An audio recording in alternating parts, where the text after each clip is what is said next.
이번 시간에는 초6 11주 논술 세 번째 파일입니다. 여러분 교과서는 31쪽 되겠어요.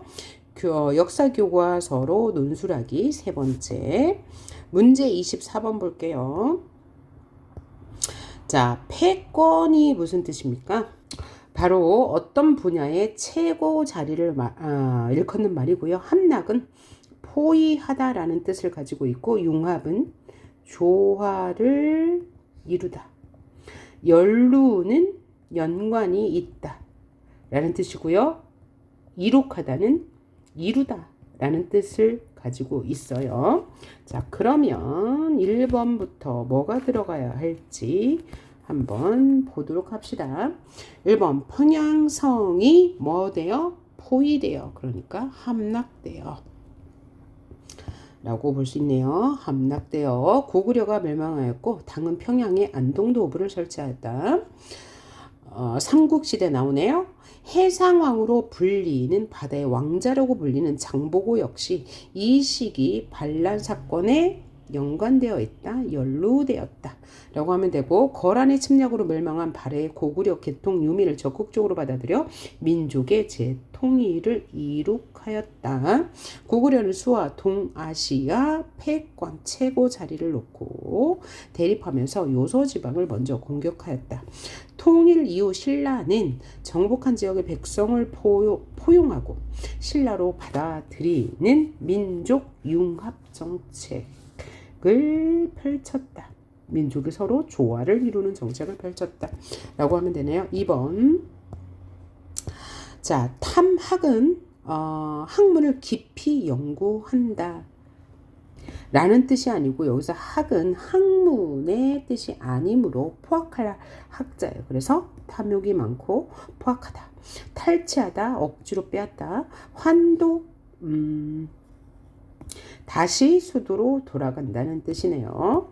그 다음 26번. 신라 말기에 접어들면서 땡땡땡라는 뭐야? 신분제, 신라의 신분제 뭐예요? 골품제도죠. 골품제. 엄격한 신분제도라서 집안에 있는 말의 수나 뭐 노비의 그 명수까지 제한한 엄격한 신분제의 한계가 극명하게 드러났다. 그러니까 신분제의 한계가 아주 극명하게 자세히 드러났는데, 그 이유는 뭐예요? 신분이 낮으면 아무리 뛰어난 능력이 있어도 높은 관직에 오를 수 없다는 것. 그 대표적인 사람이 누구예요? 최치원. 그래서 최치원이라는 사람은 여러 작품을 지었는데, 그 중에서 가장 대표적인 작품이 추야우중이라는 한문으로 지은 한 시가 있어요. 그래서 가을밤에 이 자신의 신세를 한탄하는 시가 돼요. 왕위를 둘러싼 진골은 귀족이죠. 귀족들의 전치적 다툼이 빈번해졌어. 그래서 신라가 멸망하게 되죠. 27번. 신라 말에는 무엇이 유행하였어. 그래서 무엇은 참선과 수영을 중시했다. 이게 뭐냐면, 자, 불교 중에서 참선은 뭐냐면 수양을 중시하는 거예요. 그래서 얘를 선종이라고 하고요. 이와 반대로 교리를 중시하는 것을 교종이라고 합니다. 그리고 깨달음을 얻으면 누구나 부처가 될 수 있다고 강조하면서 호족의 사상적 근거가 되었다. 이 호족은 지방에 힘 있는 세력으로 신라 말에 이제 그 힘을 얻게 된 세력을 말해요. 땡땡은 경주의 운세가 다하였다는 생각을 심어주면서 중앙정부의 권위를 약화시키고 지방 세력이 성장하는 데 힘을 주었다. 이게 뭐냐면 땅의 기운에 따라서 그 땅에 사는 사람들의 운세가 정해진다 라고 말하는 뭐예요? 풍수지리설. 자, 오늘날에도 풍수지리설을 믿는 사람들이 많죠.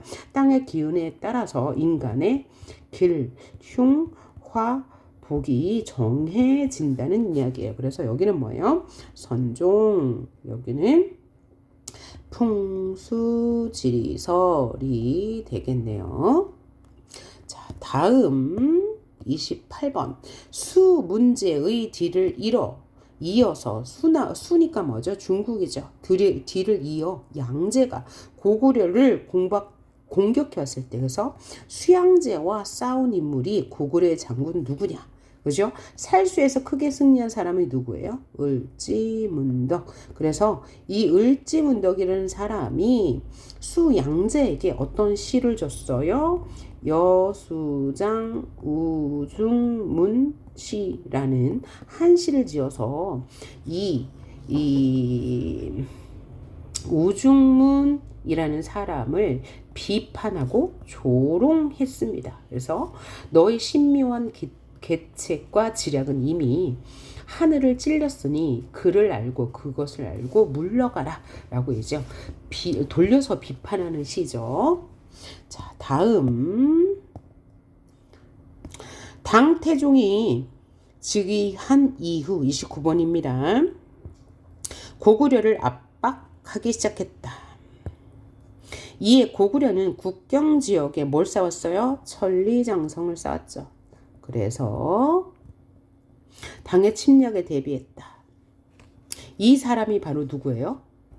바로 고구려의 연개소문이라는 사람인데 왕 밑에 바로 권력이 높은 사람, 이런 사람을 우리는 고구려의 대망리지라고 합니다. 오늘날의 국무총리 정도 되는 직위예요. 그 다음 30번 봅시다. 해초는 인도에 다녀온 경험을 왕오천축국전에 남겼다. 그럼 왕오는 다녀오다. 천축국이 바로 어디예요? 인도 기행문이라는 뜻입니다. 31번 장보고는 완도에 무엇을 설치했어요? 청해진이라는 무역기구를 설치해서 해적을 소탕하고 당신과 신라 일본 사이의 해상 무역권을 독점하였다. 이제 청해진 장보고 언제 때 일이죠? 통일 신라 때 일입니다. 32번 발해가 계속 성장하자 당에서는 발해를 동쪽의 융성한 나라라는 의미로 해동천국이라 불렀다. 그죠? 발해를 세운 사람 누구예요? 대조영. 그죠? 이때 언제 이제 발해를 대조영이 세우게 돼요? 나당 전쟁 이후에, 나당 전쟁 말미때, 그죠? 대조영이 발해를 세워요. 어디에다가? 동모산에다가. 자, 33번. 9세기 말 신라의 국력이 쇠약해지자 지방에서는 뭐라 불리는 새로운 세력? 이 세력이 아까 지방에 힘 있는 세력, 뭐라고요? 호족이라고 했어요. 그 다음 궁예가 포악한 정치로 민심을 잃게 돼서 궁예는 후 고구려를 세운 사람이죠. 송악지역의 호족인 누가 궁예를 몰아내고 고를 세웠어요? 왕건이죠. 그래서 이 왕건이 고려를 세운 사람이다. 35번 태조에 대한, 그러면 태조는 뭐야? 어떤 나라를 처음 세운 사람, 그러니까 고려 태조인 누굴 말해요? 왕건을 말하겠죠. 이 왕건은 왕권을 강화하기 위해서 여러 정책을 펼쳤는데 옳지 않은 것을 고르래요. 태조는 강력한 왕권 강화 정책을 실시했다. 맞네요. 고려의 개국공신과 지방 호족을 관리를 등용해서 왕권을 강화했죠. 유력한 호족과 혼인을 통하여, 그래서 혼인을 몇 번이나 했다더라? 18번이나 했다고 해요. 이 호족 세력을 자기 편으로 만들기 위해서 딸을 자기 부인으로 삼는 거죠. 호족을 견제하고 지방 통치를 보완하기 위해 사신관 제도와 긴 제도를 펼쳤다라고 했는데, 사신관 제도는 뭐냐면 호족을 중앙관직으로 등용하는 제도고요. 긴 제도는 호족의 자제를 인질로 상경에 잡아두는 제도예요. 그래서 상경은 서경을 말합니다. 서경은 지금의 평양을 말해요. 이렇게 평양에 잡아뒀어요. 그럼 수도는 어디예요? 개경이죠. 자, 그러면 얘도 맞는 건데, 이렇게 호족을 견제하기 위해서 사신관 제도나 긴 제도를 펼친 것은 강력한 왕권 강화 정책은 아니고, 그죠? 유화적인 왕권 강화 제도라고 할 수 있어요. 유화적인 왕권 강화 제도는 뭐냐면 조금 부드러운 오케이? 그런 제도였다라고 할 수 있겠습니다. 그래서 답은 1번. 자, 36번 볼게요. 태조는 정계와 계료백서라는 역사서를 지어서 관리가 지켜야 할 규범을 제시했고 무엇을 남겨 후대 왕들이 지켜야 할 정책 방향을 정해놓았냐? 훈요십조. 그래서 후대 왕들이 지켜야 할 10가지 계율입니다. 37번 광종은 무엇을 실시해 호족 세력을 약화시키고 이게 뭐죠? 국가의 수입 기반을 늘렸어. 이게 뭐냐면 노비안건법이에요. 그럼 노비안건법은 뭐냐면 노비를 풀어주는 거예요. 노비를 풀어주면 왜 국가 수입에 그죠? 국가 수입에 이제 들어올 수 있었냐면 개인이 소유한 노비가 있고 국가가 소유한 노비가 있죠. 그런데 개인이 소유한 노비를 이 노비가 아닌 양인으로 풀어주면 이 양인이 뭐 하게 돼요? 국가에 세금을 납부하게 되니까 이게 국가 조세 수입에 도움이 되는 거죠. 그래서 고려와 조선에서는 세금을 납부하는 계층이 누구밖에 없었어요? 양인, 일반, 평민밖에 없었어요. 양반, 귀족도 세금 안 내고 노비도 세금을 안 내. 그러면 어떤 노비를 양인으로 풀어주었냐? 억울하게 노비가 된 사람, 돈이 없어서 돈을 빌렸는데 갚지 못하면 노비가 되거든요. 그런 사람들을 풀어주어서 국가 조세 수입에 조달했어요. 그것을 우리는 노비양건법이라고 합니다. 그 다음에 38번 성종은 국정, 이제 고려의 성종입니다. 국정을 쇄신하기 위해요. 그죠? 뭔가 이제 발전시키기 위하여 중앙의 5품 이상의 관리들에게 정치를 비판하고 정책을 건의하는 글을 올리게 하였고 이에 뭐뭐는 어떤 사람은 시무 28조를 올려 유교의 진흥을 촉구하고 과도한 재정 낭비를 막았다. 이게 뭐냐면 승노가 올린 시무 28조를 누가? 고려의 성종이 받아들였다. 요 얘기예요. 그 다음 30번 10세기 초에 936년 그러니까 고려 초기죠. 고려 초기. 고려가 936년에 건국되었으니까요. 통일국가를 이룬 거란이 이제 중국이죠. 중국의 여러 민족 중에 하나요. 송과의 대결에서 유리한 위치를 차지하기 위해 여러 차례 고려를 침입했어요. 그러니까 고려를 침입한 이유는 뭐 때문이다? 송과의 대결에서 유리한 위치를 차지하기 위해서다. 자, 처음에는 80만 대군을 이끌고 침입하였고 고려가 차지하고 있는 옛 고구려 땅을 내놓고 송과 교류를 끊을 것을 요구했어. 이에 외교 담판에 나간 누가? 서희의 외교 담판. 이 거란과 교류할 것을 약속하는 대신에 고려가 고구려의 후계자임을 인정받고 압록강 동쪽의 강동 6주, 이 강동 6주가 여기를 말해요. 여기가 강동 6주예요. 압록강 동쪽을 확보하는 성과를 이뤘다. 그 후 세 번째로 침입한 거란은 기주에서 누가? 강감찬의 기주대첩에서 거란이 패했죠. 그러고 물러났다. 거란의 세 번 침입, 거란의 3차 침입에 대한 이야기였고요. 그 다음 40번. 고려는 윤관의 건의로 뭐뭐라는 특수부대, 별무반이라는 특수부대를 편성해서 여진족을 몰아냈다. 별무반이라는 부대를 편성해서 여진족과 대항해서 여진족을 몰아냈다라는 얘기. 자, 41번. 보기의 내용으로 인해 초래된 사건, 보기의 내용 때문에 발생한 사건이 뭐냐를 물어보는 거네요.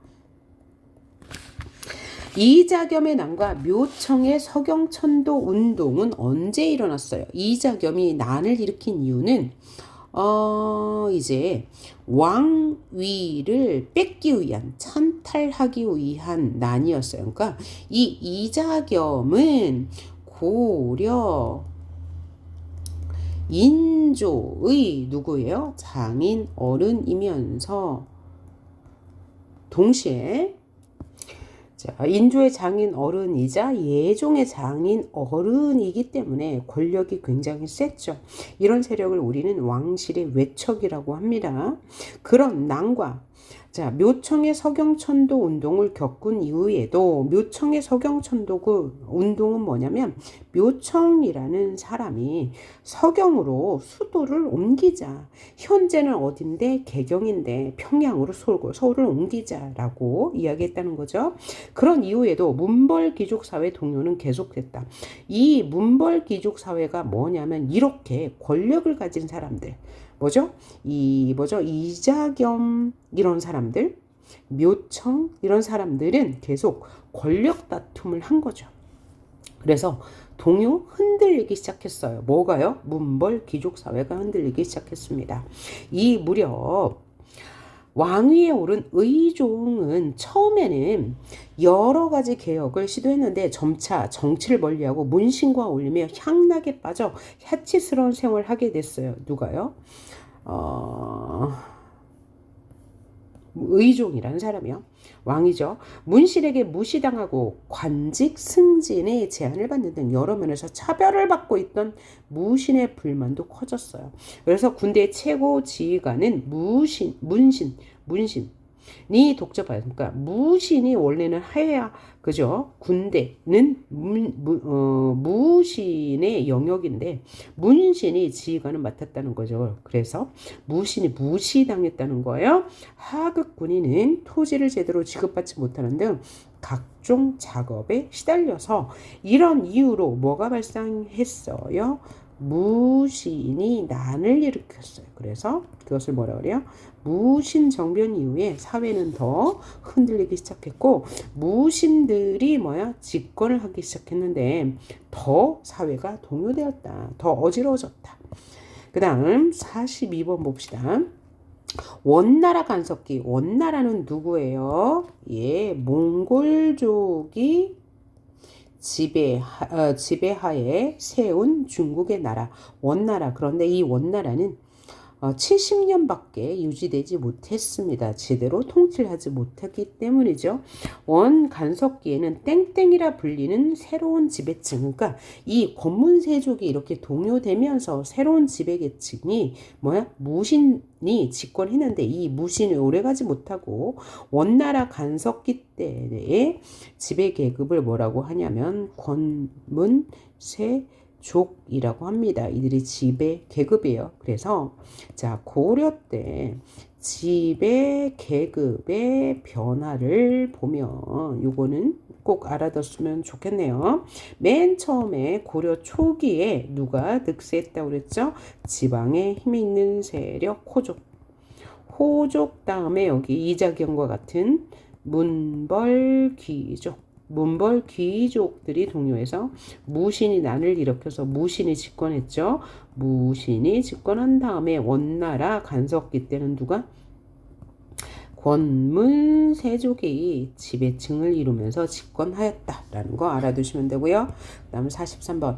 원의 세력이 점차 쇠퇴하던 시기에 옳은 공민왕, 그러니까 공민왕은 개혁 정책을 한 거죠. 왜? 개혁 정치가 통할 수밖에 없었던 이유가 원나라가 점차 쇠퇴하였기 때문이죠. 몽골식 의복과 변발 등 몽골의 풍습을 금지했어요. 금지하고 기철을 비롯한 친원 세력을 제거하였다. 그러면 친원 세력이 뭐예요? 원나라와 친한 세력, 즉 원나라에 아부하면서 여러 가지 이제 혜택을 누렸던 세력, 원나라에 아부하는 세력을 제거했어. 누가요? 공민왕이. 그리고 고려 내정, 고려의 정치를 간섭하던 기구, 그게 바로 정동행성. 누가? 원나라가 고려 내정을 간섭하기 위해서 세운 기구가 정동행성을 폐지했어. 폐지할 수 있었던 이유는 원나라가 쇠퇴하던 시기였기 때문이야. 그래서 쌍성 총관부를 공격했어. 그러면 쌍성 총관부는 원나라에서 설치한 기구죠. 그래서 얘를 없애버렸어. 공격하는 등 무슨 정책? 반원자주 정책. 원나라에 반대하고 스스로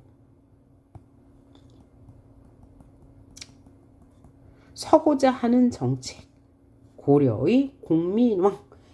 알아두셨으면 좋겠고요. 그 다음 44번.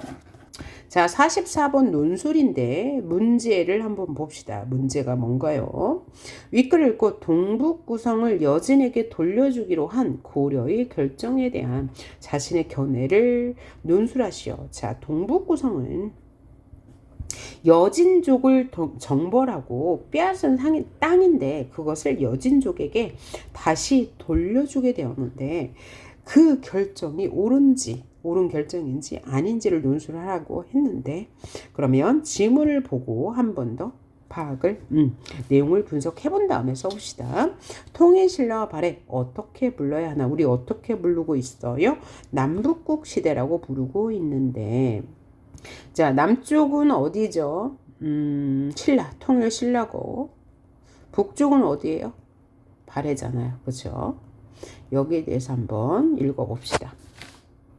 가문단 볼게요. 시대 구분은 역사의 흐름을 일정한 기준에 따라 몇 개의 기간을 나누는 이름을 말한다. 시대를 구분하는 것은 시간의 원근, 멀고 가까움, 사회 발전의 단계, 그 다음에 민족의 성장 정도, 지배 세력의 변화 등에 따라 다양한 방법으로 시대를 구분할 수 있다.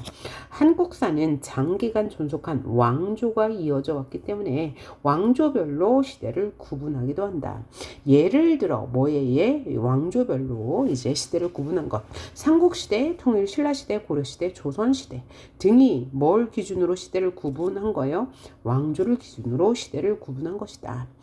이렇게 이름을 붙인다는 것은 그것의 성격과 의미를 드러내는 것이기 때문에 시대를 구분하는 용어도 그 시대를 파악하는 데 매우 중요하다. 자, 그러면 이 가의 내용은, 가 문단은 뭐에 대해서 말하고 있는 거죠? 시대 구분의 기준에 대해서 말하고 있네요.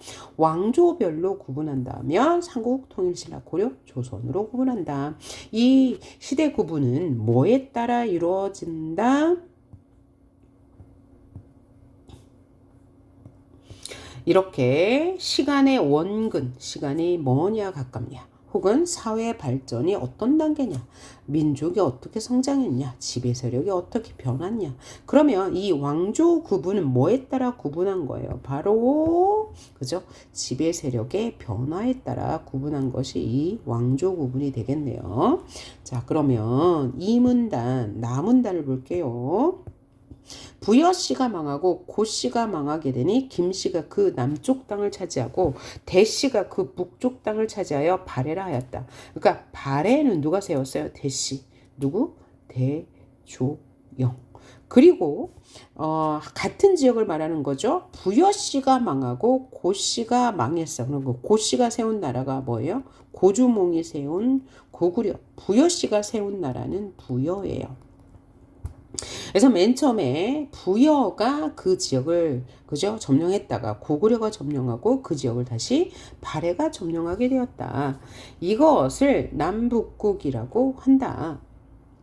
그러니 마땅히 남북국사가 있어야 하는데 대체 대씨라는 이는 어떤 사람인가? 대종이 그죠? 이 바로 고구려 사람이다. 그들이 소유하던 땅은 어떤 땅인가? 바로 고구려의 땅이다. 동쪽을 넓히고 서쪽을 넓히며 북쪽을 넓혀 크게 늘었을 뿐만 아니라 누가요? 대조영이요. 자, 그래서 김씨가 망하고 대씨가 망하게 되니 왕씨가 그 땅을 거느리고 고려라 했다. 그래서 고려 왕건을 말하는 거죠. 고려 왕건.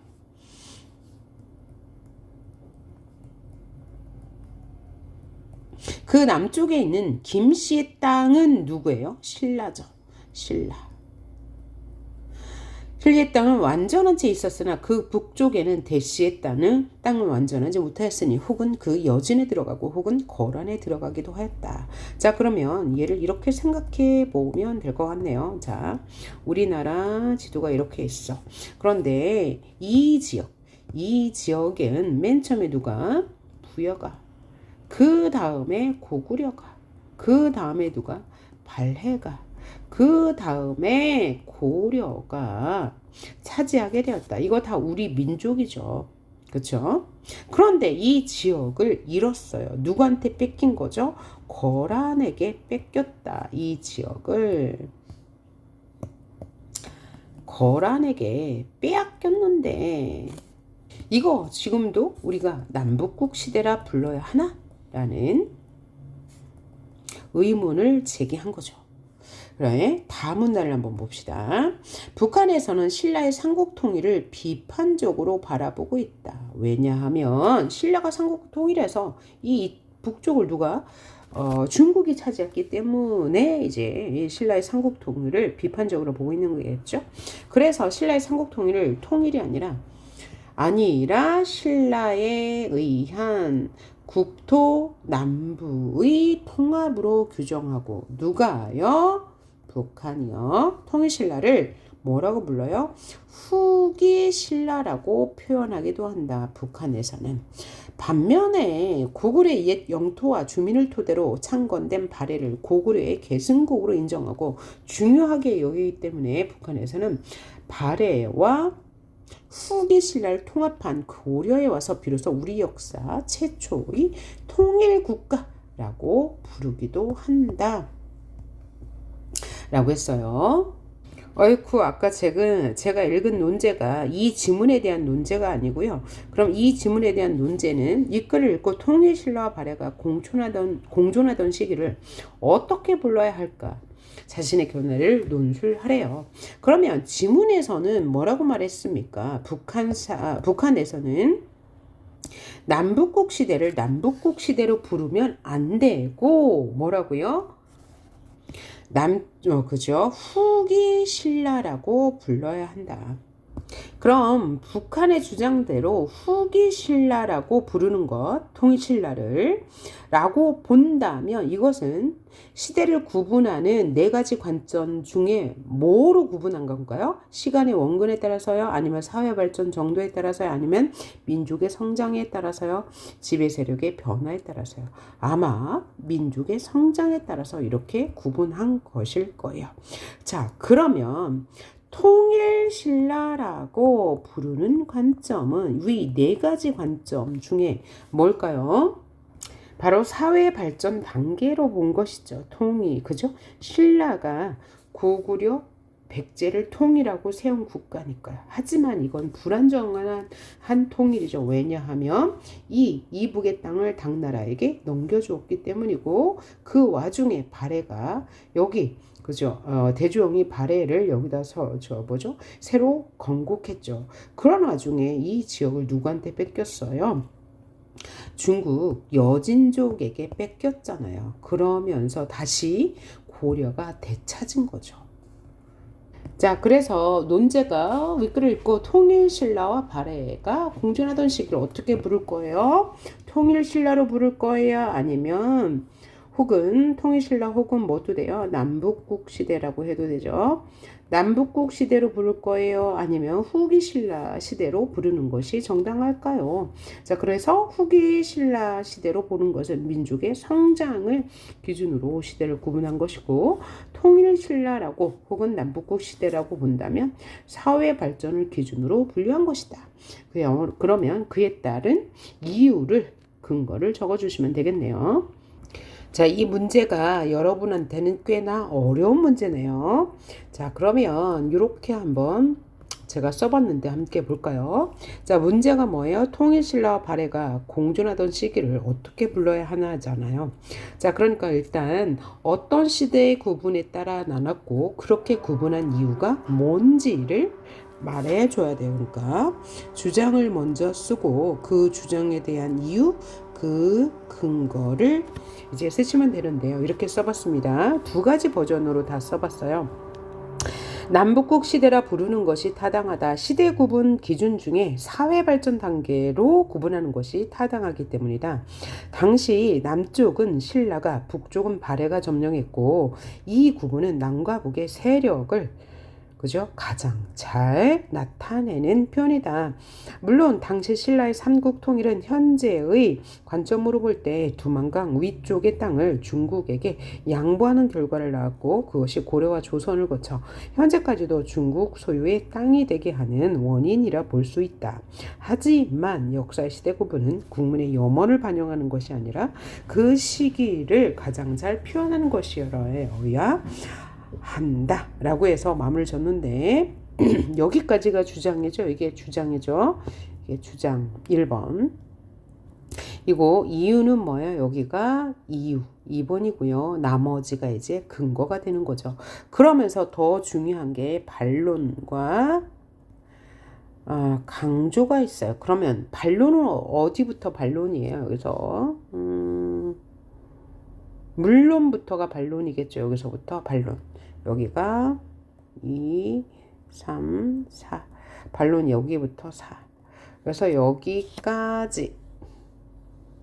그쵸? 여기가 반론이고 강조가 5번. 여기서부터죠. 하지만. 그래서 이런 문장 패턴을 지닐 때, 흐름 구조를 지닐 때 가장 이 주장을 확실하게 이제 표현하는 방법이에요. 표현 방법 뭐야? 주장, 이유, 근거, 반론, 강조. 이렇게 보시면 되고요. 그 다음에 다른 하나의 버전은 이렇게 다른 입장으로 보는 거죠. 후기 신라라 부르는 것이 타당하다. 이게 뭐야? 주장이 되는 거고 민족의 성장 단계에 따라 구분해야 그 민족이나 국가의 흐름을 이해할 수 있기 때문이다. 이게 뭐예요? 이유가 되는 거고 그 근거를 씁시다.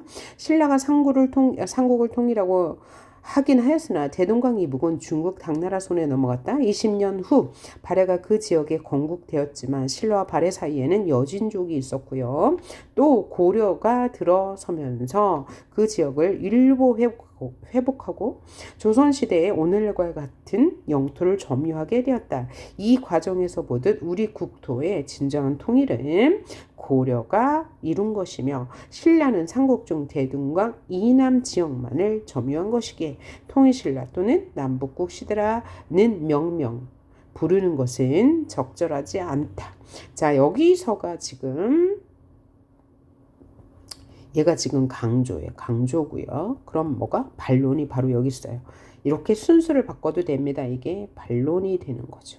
반론, 물론이라고 시작해요. 신라가 고구려 백제를 흡수하여 통일한 것이 틀린 말은 아니죠.